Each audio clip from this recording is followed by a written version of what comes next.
In this lecture, I'll introduce you to 10 common threats to your passwords: user disclosure, social engineering, phishing, keylogging, wireless sniffing, brute force guessing, dictionary attacks, unencrypted password files, exposed passwords with known hash values, and security questions. Throughout this video, I'll suggest ways in which you can minimize these threats. As you will see, it's important to have a strong password, but it's even more important to handle your password wisely. Password threat 1 is user disclosure. Now, this might seem obvious, but you shouldn't tell other people your passwords. You can never tell for certain who is and who is not trustworthy. You might respond, "Oh, I trust this person. I know that she's not a cyber criminal," and there's a good chance that you're right. However, are you sure that you trust all of the people that this other person trusts? What if she discloses your password to a criminal somehow? And even if you don't believe that this trusted person would intentionally disclose your password, are you really sure that she wouldn't do so accidentally? If you let your mind wander for a moment, it's easy to think of dozens of scenarios in which a trusted person could accidentally lose or disclose your private password. The bottom line is that as soon as you share your password, you lose control over how that password is shared by others. Why take such an unnecessary risk? Just keep them to yourself. You should especially avoid emailing or messaging your password to other people. Even if you trust the recipient with your life, you can't guarantee that somebody else isn't reading their emails or won't read them sometime in the future. You should also avoid writing your password down in obvious places. If you do have to write a password down, don't keep it near your computer. And for goodness sake, don't keep a list of passwords on your computer under the file name passwords. Avoid keeping your passwords on a computer file altogether unless you're using a trusted password management software. If you keep a handwritten list of passwords, keep that list somewhere secret and safe. Remember, no matter how strong your password is, its strength does you no good if you simply disclose it to the bad guys. Password threat number 2 is social engineering. Sometimes, as we've just seen, users might disclose their passwords simply by being careless. Other times, however, cybercriminals work behind the scenes to create social situations that encourage users to disclose their passwords. This is called social engineering. A cybercriminal is unlikely to simply call you up on the phone and shout, "Hey, you! Give me your passwords!" They will be more sneaky than that. They might call you on the phone and say that they're an IT professional from your school or your work, and under this disguise, they might ask you for your password. Don't fall for such schemes. And this telephone trick is only one example of social engineering. There are many, many kinds of social engineering out there, and we'll discuss social engineering a little more in later videos in this course. Password threat number 3 is phishing. Phishing is one kind of social engineering. It might be the most common kind. In phishing scams, a cybercriminal sends out bait, often in the form of an email, and that bait encourages unwitting users to voluntarily disclose their passwords. Here's an example of a real phishing email that I received in my university email inbox. "Dear Chase customer," it says, "your online account will expire today on Thursday, February 13th, 2014. To keep your account updated, please click Log on to Chase Online and proceed with the verification process. Copyright 2014, J.P. Morgan Chase & Company." There are a lot of red flags in this email, but the most significant one is that I do not bank at Chase, so this is clearly a fraud. What do you think would happen if I clicked on that link? Now, I didn't click on it because it's not safe to click on fraudulent links like this. But if I had clicked on it, I'm sure I would have been confronted with some fake so-called verification forms. And I'm sure those forms would have asked me to enter my login information for Chase. If I did have a Chase account, and if I had entered my login information into those fraudulent forms, I'm sure that I would have been giving my banking information over to a cybercriminal. No bank or other legitimate institution will send you an urgent email insisting that you log into their website. In fact, you should avoid entering login information into any website that you've arrived at by clicking on a link in an email. If you receive suspicious or apparently urgent emails or even text messages from your bank or from any other institution that you do business with, you can always look up their phone number and call them on the phone and then ask them about it. In all likelihood, they'll inform you that the message you received was a scam, and they'll recommend that you delete it. They may even ask you to provide more information about the scam so that they can prepare to defend their other customers against it. It's worth pointing out that strong passwords won't protect you from social engineering scams such as phishing scams. Only your wits and your wisdom will protect you from such scams. Password threat number 4 is keylogging. Another way that cybercriminals discover passwords is through the use of keylogging hardware or keylogging software. Let's look at keylogging hardware first. A keylogger keeps track of every keystroke made on a particular keyboard or on a particular computer. Keylogging hardware consists of small, discrete devices that plug into a computer's USB drive. These devices themselves contain a USB port which the keyboard cable plugs into. Keylogging devices blend in well with the cables and plugs and ports on the back of a computer, and they're difficult to spot if you aren't looking for them. Although keyloggers are small, they can store months' worth of keystroke records, so a cybercriminal could quickly install a keylogger into a public computer, say at a library, and then they could return for the keystroke records weeks or months later. But not all keyloggers require extra hardware devices. There is such a thing as keylogging software as well, and it's completely invisible from the outside of the computer. Keylogging software is a computer application that keeps track of your keystrokes. The keylogger might save those keystroke records on the computer to be extracted later, or it could even message the data to a third party somewhere else in the world through the internet. Because keylogging hardware is easy to install on public computers, it's good practice to avoid logging into private accounts on public computers.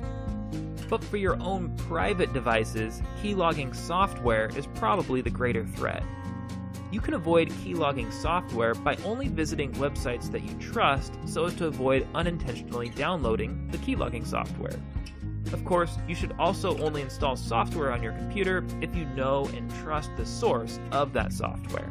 And remember, even if you're careful with your computer, your friends may not be careful with theirs. It's very difficult for a user to know whether their friends' computers have keylogging software on them. So it's a good idea to avoid logging into private accounts on a friend's computer. As a rule of thumb, security risks are usually greater on computers that you don't control. So, can a strong password protect you from keylogging devices and keylogging software? Unfortunately, no. The best protections from keyloggers are informed use of your own computer and caution when using computers that are controlled by other people. Password threat number 5 is wireless sniffing. Have you ever seen a movie where somebody's having a private telephone conversation on a landline telephone, and then somebody else picks up a different phone somewhere else in the house and eavesdrops on that conversation? Well, wireless sniffing is a similar kind of eavesdropping that can happen on public wireless internet connections. Say you're in a coffee shop surfing the web. A cybercriminal within range of that wireless network can use a variety of methods to intercept the signals sent back and forth between your computer and the wireless router. So they can intercept the information that's sent from the wireless router to your computer, and they can also intercept the information that your computer sends to a wireless router. Can a strong password protect you from wireless sniffing? Again, no, it can't. The way to protect yourself from wireless sniffing will be to understand how wireless networks work, to understand the weaknesses that cybercriminals attack, and to understand how you can avoid those weaknesses. And we're going to discuss those things in more detail in other lessons. Password threat number 6 is brute force guessing. One way that cybercriminals discover passwords is by just guessing them. In a brute force attack, a cybercriminal uses a computer to try to guess every possible password for your account until she just happens to guess the right one.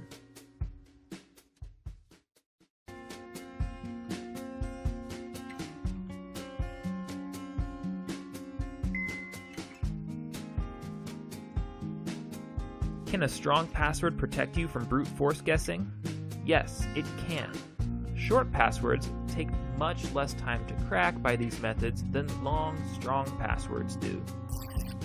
Every character that you add to your password makes your password exponentially more difficult to randomly guess. Furthermore, adding more kinds of characters will also make your password more difficult to guess. A long password consisting of lowercase letters is difficult to randomly guess, but a long password consisting of both lowercase and capital letters is much, much more difficult to randomly guess. Adding more keyboard symbols like numbers and punctuation marks adds even more possibilities for the brute force attacker to deal with. Websites will also help to protect you from brute force attackers by requiring users to complete a completely automated public Turing test to tell computers and humans apart, or a CAPTCHA as it's commonly abbreviated. A CAPTCHA presents symbols on the screen that are difficult for computers to interpret, but easy for humans. If the user can't interpret the CAPTCHA, then the website denies their login request. This way, even if a computerized attack does guess your password, the CAPTCHA helps to prevent the computer from automatically logging into your account. Password threat number 7 is dictionary attacks. Because there are practically innumerable possible passwords and cybercriminals don't have infinite time to spend trying to crack them, brute force guessing is often pretty impractical. However, in reality, users don't usually choose literally random strings of characters as their passwords, because literally random strings of characters are difficult to remember. Users follow patterns when they create passwords, and many of them tend to follow the same patterns. Cybercriminals keep lists of popular passwords and popular password patterns, and they'll limit their password guessing to these lists. Such focused attacks are called dictionary attacks. Some dictionary attack lists will contain millions of potential passwords. That's a lot of passwords, and it's more than a person could work through on their own. But with the help of a computer, a cybercriminal can potentially work through such a list relatively quickly. Therefore, dictionary attacks are much more practical than brute force guessing attacks. Dictionary attacks usually target common passwords like the word password, 12345, the home row keys ASDFJKL semicolon, or the phrase let me in. They might also target public information about a user. For example, sometimes people will incorporate their own name, address, or phone number into their password. Cybercriminals know this, and so they'll sometimes add publicly available knowledge about a user into their dictionary attacks. Publicly available knowledge includes things like your name and telephone number, which might be available in a telephone directory. It also includes whatever information the public can see about you on your social networking sites like Facebook or Twitter. If you tweet about your cat, then a cybercriminal might decide to incorporate your cat's name into a dictionary attack. Can a strong password protect you from dictionary attacks? Yes, it can. A strong password avoids common keywords and patterns that cybercriminals exploit in dictionary attacks. Password threat number 8 is password files that aren't encrypted. In a previous lesson, I discussed the encryption of password files. In order to keep lists of user passwords safe, companies will normally encrypt them using an irreversible algorithm called a hash function. However, it turns out that not all companies hash their passwords. In 2009, hackers broke into a social media service called RockYou and stole their password files. The passwords had not been encrypted, so the hackers obtained a list that displayed 32 million usernames and passwords in just plain old, ordinary, unencrypted text. Now, there isn't much that you can do to protect yourself from such an attack. You just don't have very much control over whether or not a company encrypts your passwords. But the RockYou attack has some instructive potential for us. The password list at RockYou went public, and so we can use that list to determine some common user-chosen passwords. Since the bad guys have this list too, we know to avoid common passwords such as those at the very top of the RockYou list.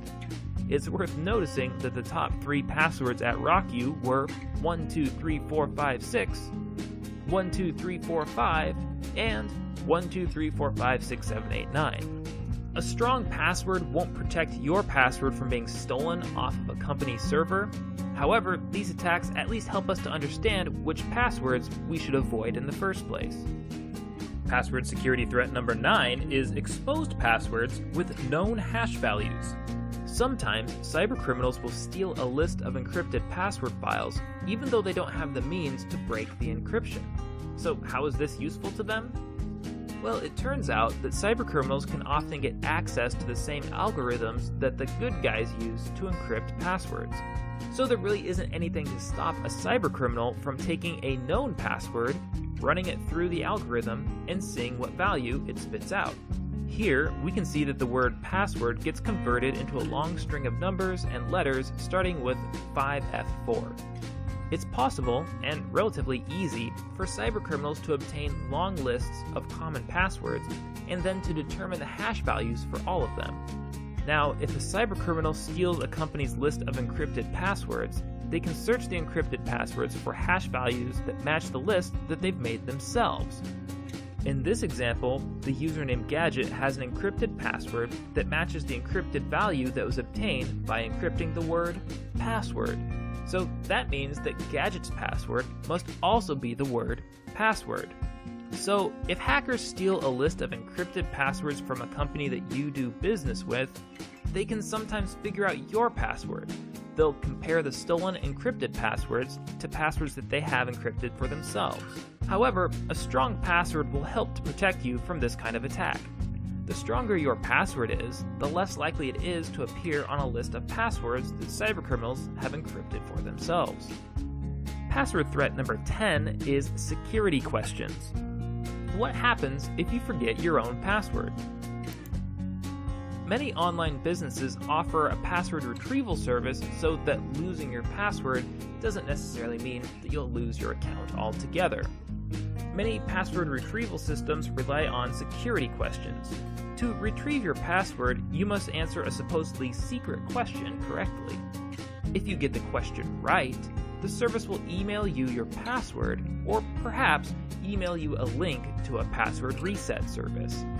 The problem with this system is that security questions are often much easier to guess than the passwords themselves. Common security questions are, what is your mother's maiden name?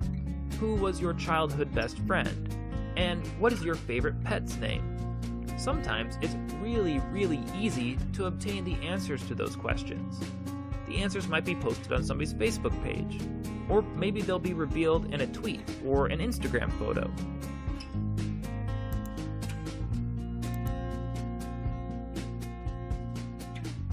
So, how should you deal with security questions?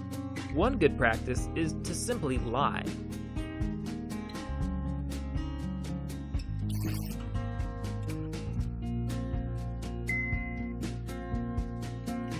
Another method is to tell the truth, but to add a random string of characters at the end of your true response. This random string amounts to a secondary password.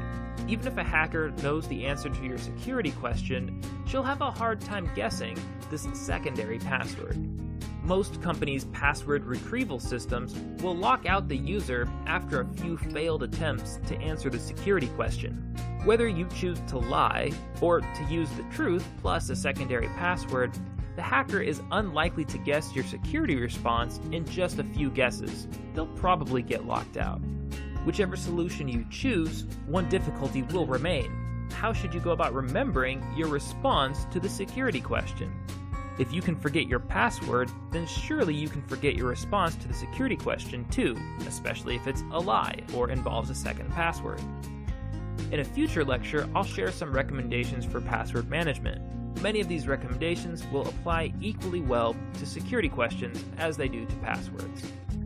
Okay, so let's review. In this lesson, we touched on 10 common password threats: user disclosure, social engineering, phishing, keylogging, wireless sniffing, brute force guessing, dictionary attacks, password files that are not encrypted, exposed passwords with known hash values, and finally, security questions. In the next video, we're going to talk about how to create a strong password.